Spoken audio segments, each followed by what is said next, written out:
We are here today at Infirmary Pediatrics. This is Dr. Harrell. Dr. Harrell, thank you so much for joining us on Studio 10. I'm glad to be here, Joe. All right, so several important things to talk about today in regards to your children. Let's start with wellness visits. What do the parents out there need to know about wellness visits? Well, they're a great tool for us as the primary doctors to make sure that that we know the children very well and the family and what their expectations are. And it gives us a chance in a non-urgent setting to address concerns about growth or development or school behavior, or eating, sleeping, those kind of things. And as the parents of a 4- and 6-year-old myself, I know those things are kind of planned out. You have certain times where you know they need to come in, and then also, in addition to that, they're on a vaccine schedule as well. Talk to us a little bit about that. Well, the schedule's very heavy with vaccines in the first 2 years, and then it starts to spread out after that. And after the kids get their 4-year shots or their pre-kindergarten shots, then there's ages 6 to 10 where there's no shots, and we still encourage checkups during those years too, just again so we have good continuity of care and that we know your child as best as possible. I know there's a lot of different thought out there about vaccines. Talk to us about why you feel it's important for children to get those vaccines as needed.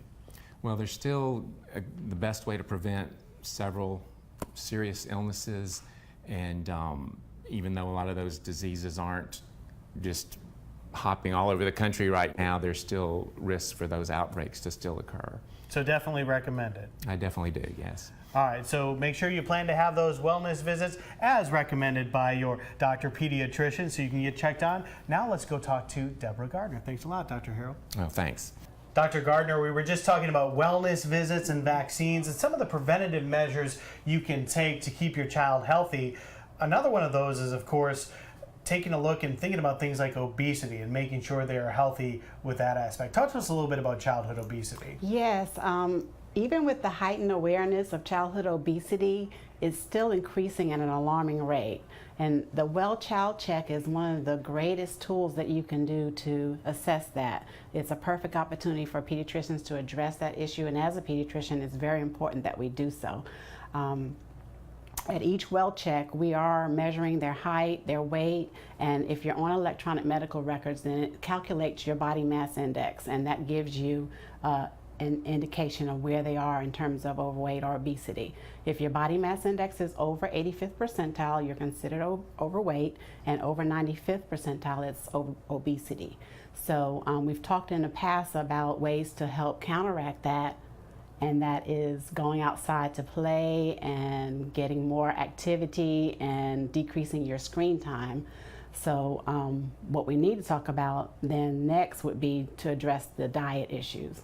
And you know, we live in a fast-paced, microwave, gotta have it now, drive-through mentality world, right? And so when you think like that, we eat the wrong things, we make the wrong choices. So we just encourage people to make healthier choices. We recommend still fruits and vegetables every day, and if you can get 5, that's great.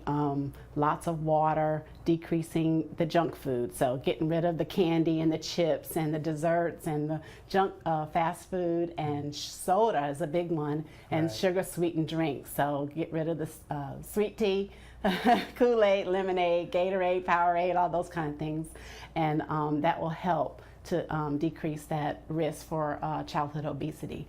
We're seeing a lot of why do we want to get rid of it? Because that makes them develop adult diseases that we're seeing now more so in childhood, such as high blood pressure, diabetes, heart disease, and that thing can lead to heart attacks, strokes, and organ failure. So we really want to make our children more healthy now as children, because healthy children make healthy adults, and we want them to live long, healthy lives and be more productive.